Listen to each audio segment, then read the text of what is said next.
Hello दोस्तों। आज की वीडियो में मैं बताने वाला हूं कि आप किसी भी एम्पलीफायर बोर्ड में थोड़ी सी मॉडिफाई करके साउंड क्वालिटी बहुत ही अच्छा बना सकते हैं, या फिर यूं कहें कि आप अपने हिसाब से साउंड क्वालिटी बना सकते हैं। आपके पास कोई भी एम्पलीफायर बोर्ड हो, आप ये देखिए मॉसफेट का बोर्ड है ये, या तो इस तरह का हो, चाहे आईसी वाला हो 7265, 7294, 2030, या फिर कोई ट्रांजिस्टर का बोर्ड हो, किसी भी तरह का एम्पलीफायर बोर्ड हो। जो मैं तरीका बताने वाला हूं वो हर एम्पलीफायर बोर्ड में अप्लाई हो सकता है। सबका मेथड सेम है। एक बार आप अच्छी तरह से समझ लो, किसी भी एम्पलीफायर बोर्ड को आप अपने हिसाब से मॉडिफाई कर सकते हैं। आवाज की रेंज बढ़ा सकते हैं, गेन कर सकते हैं, और साथ ही साथ मैं आपको ये भी बता दूंगा कि किसी भी आईसी को आप कैसे चेक कर सकते हैं आईसी सही है या खराब है। होता क्या है कि कभी कभी ऐसा होता है एम्पलीफायर बोर्ड में कि आवाज नहीं आ रही होती है और हमें लगता है कि आईसी खराब है। हम आईसी मास्फेट ट्रांजिस्टर से बदल देते हैं, फिर भी आवाज नहीं आती। ऐसी सिचुएशन में क्या फॉल्ट होता है मैं आपको ये भी आज बताऊंगा। तो आइए वीडियो स्टार्ट करते हैं। दोस्तों, वीडियो स्टार्ट करने से पहले अगर आपने मेरा चैनल सब्सक्राइब नहीं किया है तो प्लीज इस वीडियो को लाइक करें और मेरे चैनल को सब्सक्राइब करें।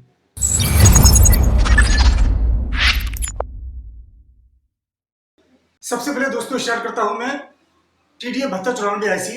आज के समय में बहुत पॉपुलर आईसी है ये। सबसे पहले मैं इसी बारे में बात करता हूँ, ठीक है।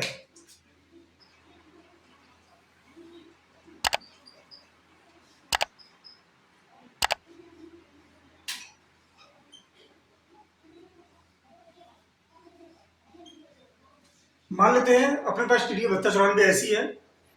मैं इस वीडियो में इस आईसी के सारे पिन के बारे में बात नहीं करूंगा, सिर्फ उसी पिन के बारे में बात करूंगा जिसमें हमें मॉडिफाई करना है। अगर आपको 7294 की पूरी जानकारी चाहिए, सारे पिनों के बारे में जानना है, तो मेरा पिछला वीडियो जाके देख सकते हैं आई बटन दबा के।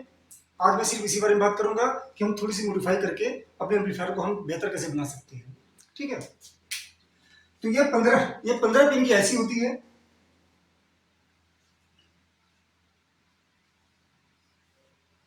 जो 14 नंबर पिन है ये आउटपुट का है, जिसपे हम स्पीकर जोड़ते हैं।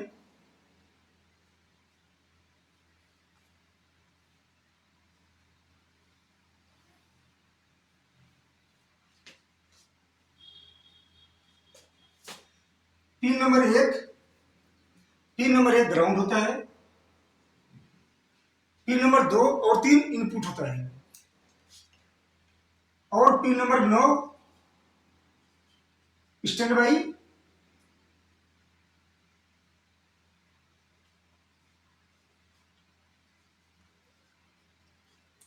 पिन नंबर 9 स्टैंड बाई और 10 म्यूट होता है, ठीक है।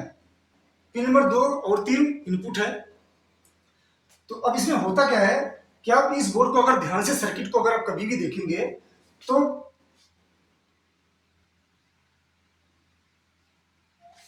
पिन नंबर 3 पर एक रेजिस्टेंस या एक पीएफ के थ्रू, हो सकता है कैपेसिटर भी हो छोटी वैल्यू का, उससे इनपुट ले लेते हैं, ठीक है। ये नॉन इन्वर्टिंग इनपुट है, इसके इनपुट लेते हैं। और पिन नंबर 2 ये भी इनपुट है, ये इन्वर्टिंग इनपुट है। इस पे क्या होता है कि एक रेजिस्टेंस से और एक कैपेसिटर से ग्राउंड होता है, ठीक है। और जो स्पीकर का पॉइंट है, यहां से एक रेजिस्टेंस आएगा, इस पॉइंट पे जुड़ जाएगा, ठीक है। अब हमारा जो मेन काम है, हम जो ऐसे भी काम करके मॉडिफाई करके आवाज चेंज कर सकते हैं, गेन कर सकते हैं और क्वालिटी बढ़ा सकते हैं, वो क्या है, ये रेजिस्टेंस है, एक ये रेजिस्टेंस है और एक ये कैपेसिटर है, यानी कि ये फंक्शन को हम चेंज करके साउंड क्वालिटी भी बढ़ा सकते हैं और साउंड को गेन भी कर सकते हैं और आईसी के आउटपुट को कम या ज्यादा भी कर सकते हैं, ठीक है। तो अब करना क्या होता है,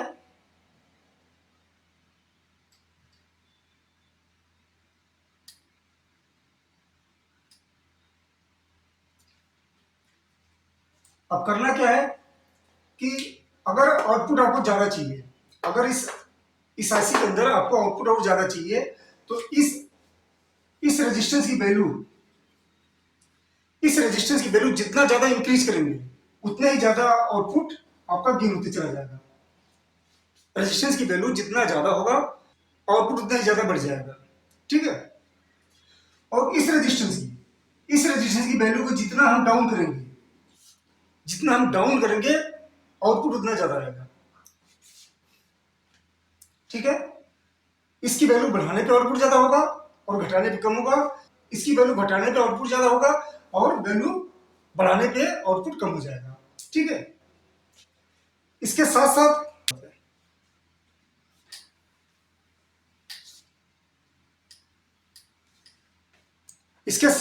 आप जो कैपेसिटर देख रहे हैं, ये कैपेसिटर,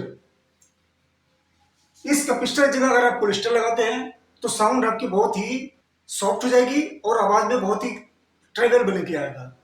और अगर कैपेसिटर लगाते हैं छोटी वैल्यू का तो आवाज पतली आएगी, वैल्यू बढ़ाते जाएंगे तो आवाज भारीपन हो जाएगा और मोटापन आएगा। जैसे कि अगर आप सबवूफर के लिए यूज करना चाहते हैं या बेस बनाना चाहते हैं तो इस कैपेसिटर की वैल्यू ज्यादा से ज्यादा लगाएं। ज्यादा से ज्यादा कहें मतलब बहुत बड़ा नहीं, जैसे कि इस पे ज्यादातर जो यूज किया जाता है वो 10 एमएफडी या 22 एमएफडी यूज करते हैं। आप 33 एमएफडी या 47 एमएफडी लगा सकते हैं। जितनी इंक्रीज करेंगे 47 एमएफडी या 100 एमएफडी तक लगा सकते हैं तो आपके आउटपुट जो है भारी पर हो जाएगा आपके आउटपुट में। और वैल्यू कम करते जाएंगे यानी कि 10 एमएफडी या 2.2 एमएफडी करते जाएंगे तो आप जो है कि इसकी आवाज पतलापन होती चला जाएगा। और इसी की जगह आप पोलिस्टर लगा देते हैं,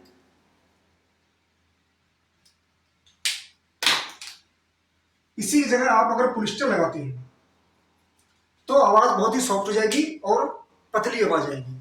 ठीक है, अब जो मैं फंक्शन आपको बता रहा हूं इस रेजिस्टेंस और इस रेजिस्टेंस के बारे में, अभी आपने देखा 7294 में ये काम था, यही सेम काम हर आईसी में होता है। अगर मैं ये पार्ट हटा दूं,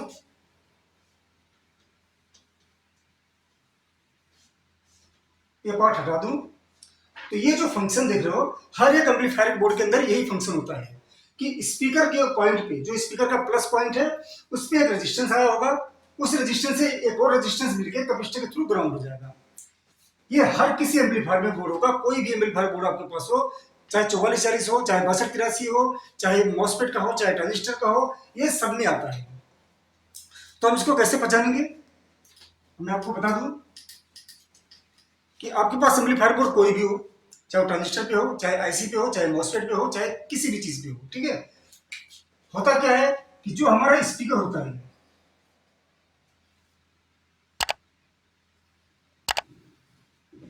मान लीजिए हमारा स्पीकर है, स्पीकर पे एक पॉइंट जो होता है ग्राउंड होता है, दूसरा जो होता है प्लस वाला होता है। ठीक है, यहां से एक रेजिस्टेंस, फिर यहां पे एक रेजिस्टेंस, यहां पे कैपेसिटर और ग्राउंड। हर एम्पलीफायर बोर्ड में यह फंक्शन होता ही होता है। शायद ही कोई रेयर केस हो, 1-8% हो, कोई ऐसी आईसी आती है जिसमें यह फिक्स होता है आईसी के अंदर ही, तो हम उसमें चेंज नहीं कर सकते। लेकिन जिसमें यह फंक्शन है 99% आपको मिलेगा फंक्शन हर आईसी में। तो आप इस रेजिस्टेंस को चेंज करके, इन दोनों रेजिस्टेंस को चेंज करके, कैपेसिटर की वैल्यू चेंज करके आवाज अपने अनुसार बना सकते हैं। बहुत ईजी है, जरूरी नहीं है कि आप टेक्निकल हो या कोई कारीगर हो तभी आप कर सकते हैं। आप सिर्फ इतना ढूंढना है कि जो स्पीकर का पॉइंट है उस पॉइंट पे रेजिस्टेंस लगा होगा। एक रेजिस्टेंस इस पे और होता है, रेजिस्टेंस पीएफ और ग्राउंड। ठीक है, इसके बारे में हमें नहीं सोचना है, हमें इसके बारे में नहीं सोचना है, ये फीडबैक के लिए होता है, इसको जैसे है वैसे रहने दो। हमें सिर्फ इस पे काम करना है, इस पे और इस पे। ये 3 कंपोनेंट है जिसको हम चेंज करके साउंड को मॉडिफाई कर सकते हैं। आपको बता दिया, ये रेजिस्टेंस, ये रेजिस्टेंस, इसको अगर इंक्रीज करते हैं यानी कि वैल्यू बढ़ाते हैं, मान ले यहाँ पे आप मान लेते हैं यहाँ पे 22 के है। ठीक है, आपको आउटपुट और ज्यादा चाहिए तो आप यहाँ पे 33 के लगा सकते हैं, 39 के लगा सकते हैं। जितनी वैल्यू बढ़ाएंगे उतना ही आउटपुट आपको ज्यादा मिलेगा। और यहाँ पर जो वैल्यू होता है बहुत कम वैल्यू होता है, ये ज्यादातर 560 ओम, ये ज्यादातर 560 ओम या फिर 470 ओम या 680 ओम में होता है। इसकी वैल्यू जितना कम करेंगे आउटपुट उतना ज्यादा आएगा, अब वैल्यू जितना बढ़ाते जाएंगे आउटपुट उतना कम हो जाएगा। किसी बोर्ड में आप देखेंगे यहाँ पे 1 के भी लगा होता है, तो जितना वैल्यू ज्यादा बड़ा होगा उतना ही साउंड कम हो जाएगा वहां पे। ठीक है, ये आपस में एक दूसरे में बिल्कुल ऑपोजिट है। जब हम इसकी वैल्यू बढ़ाएंगे तो आउटपुट बढ़ेगा और इसकी वैल्यू बढ़ाएंगे तो आउटपुट कम हो जाएगा। ठीक है, और इसको चेंज करके ये कैपेसिटर ज्यादातर हर बोर्ड में 2250 लगा होता है, 22 50 वोल्ट ज्यादातर यही लगा होता है। वैल्यू जितनी कम करेंगे आवाज उतनी सॉफ्टनेस हो जाएगी, ठीक है। अब वैल्यू जितना ज्यादा बढ़ाएंगे, अगर मैं यहाँ पे 47 लगा दिया, 4750, तो आवाज में बहुत ज्यादा भारीपन आ जाएगा। जितना वैल्यू बढ़ाऊंगा कैपेसिटर की, आवाज भारीपन हो जाएगा, और कैपेसिटर की वैल्यू कम करते जाऊंगा तो आवाज में सॉफ्टनेस आ जाएगी। और इसको कैपेसिटर हटा दिया, पॉलिस्टर लगा दिया, अब क्या होगा कि आवाज बहुत पतला हो जाएगा, ट्रबल बहुत ज्यादा बनना शुरू हो जाएगा, ठीक है दोस्तों। तो ये चीज आप किसी भी एम्पलीफायर बोर्ड में कर सकते हैं, चाहे वो मॉसफेट का हो, चाहे ट्रांजिस्टर का हो, चाहे कोई भी ऐसी कोई भी एम्पलीफायर हो, सब में काम करता है, ठीक है दोस्तों। स्टडी में मैंने बताया था कि आपको साथ ही साथ मैं ये भी बता दूंगा कि कोई ऐसी खराब है तो हमें कैसे पता चलेगा ऐसी खराब है या नहीं खराब है, ठीक है। तो इसके बारे में बता दूं,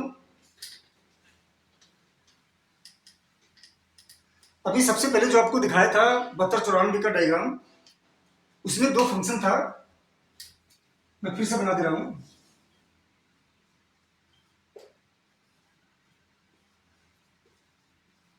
ठीक है, ये 15 पीर की ऐसी है, 14 नंबर आउट है जिसपे हम स्पीकर ज्वाइन करेंगे,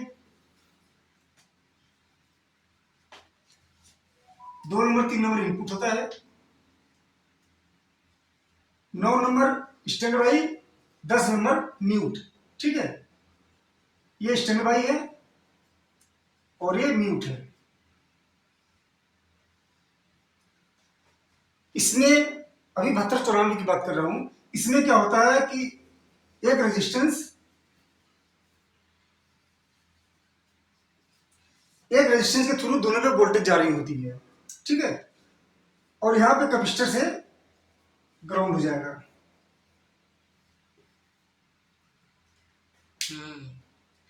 ठीक है दोस्तों। स्टैंड बाई पे और म्यूट पर एक रेजिस्टेंस लगा होता है जो पॉजिटिव प्लस पे जुड़ा होता है, पॉजिटिव सप्लाई पे जुड़ा होता है। दोनों पे एक कैपेसिटर भी होता है। अगर 9 नंबर या 10 नंबर किसी एक को भी सप्लाई नहीं गई तो ये आईसी आउटपुट देना बंद कर देता है। इस अवस्था में क्या होगा कि आउटपुट नहीं मिलेगा आपको। ऐसे में कई लोग सोचते हैं कि ऐसी खराब हो गई है। आपको सबसे पहले क्या करना है, 9 नंबर और 10 नंबर पे सप्लाई चेक करना, आ रहा है नहीं आ रहा है, पहली बात। दूसरी बात, ये कैपेसिटर गलती से उल्टा लग गया है या फिर खराब हो गया है तो भी आउटपुट नहीं आएगा। तो ये कैपेसिटर चेक करें और यहाँ पे वोल्टेज चेक करिए, इससे आपको पता लग जाएगा आईसी सही है या नहीं सही है। और ये फंक्शन जिस जिस आईसी में होता है वो आपको डाटा शीट में देख के पता लगेगा। किसी किसी में फंक्शन नहीं होता है। जब ये फंक्शन ना हो तो आपको यहाँ पे चेक करना होगा वोल्टेज। स्पीकर पॉइंट पे क्या करना होगा कि आपको स्पीकर का कनेक्शन हटा के यहाँ पे वोल्टेज चेक करना है। यहाँ पे डीसी वोल्टेज आप चेक करेंगे, डीसी वोल्टेज आ रहा है तो आईसी खराब है, जब डीसी वोल्टेज नहीं आ रहा है तो मतलब आईसी ओके है, ठीक है दोस्तों। आज की वीडियो में बस इतना ही, नमस्कार।